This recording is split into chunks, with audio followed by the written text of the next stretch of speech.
Americans throw away enough garbage every day to fill 63,000 garbage trucks, which is equivalent to an average of about 7 pounds per person per day.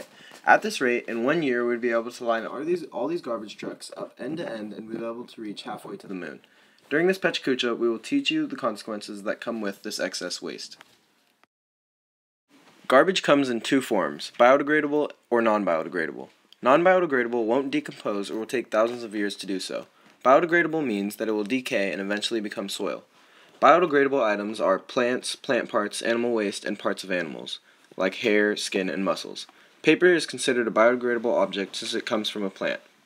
As briefly mentioned before, most non-biodegradable items will never decay, or if it does, it will take thousands of years to do so. These items are made of chemicals and minerals that can't easily be broken up.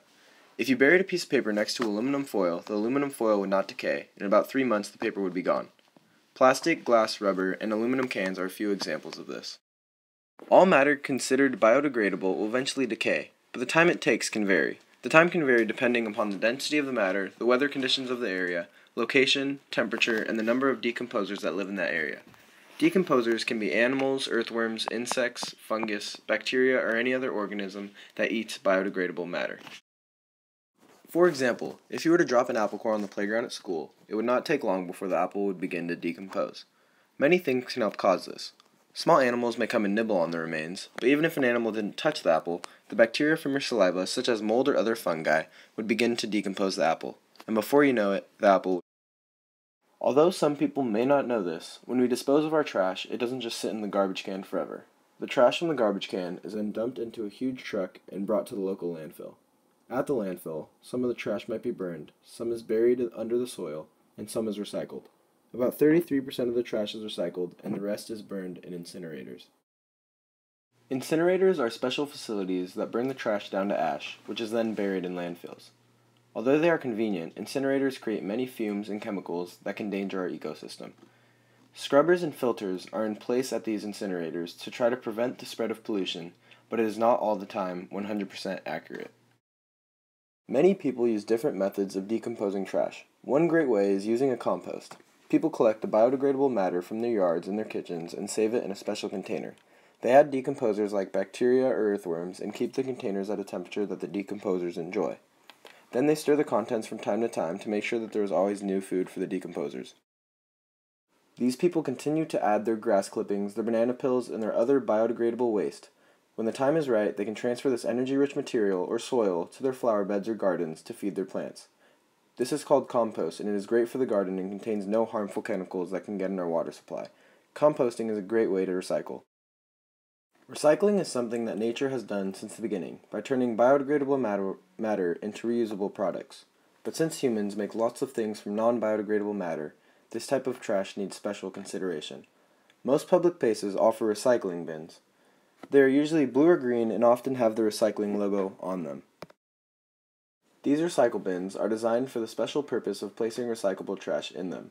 This way, the non-biodegradable garbage doesn't end up in the landfills. Many containers are melted down and formed into new containers.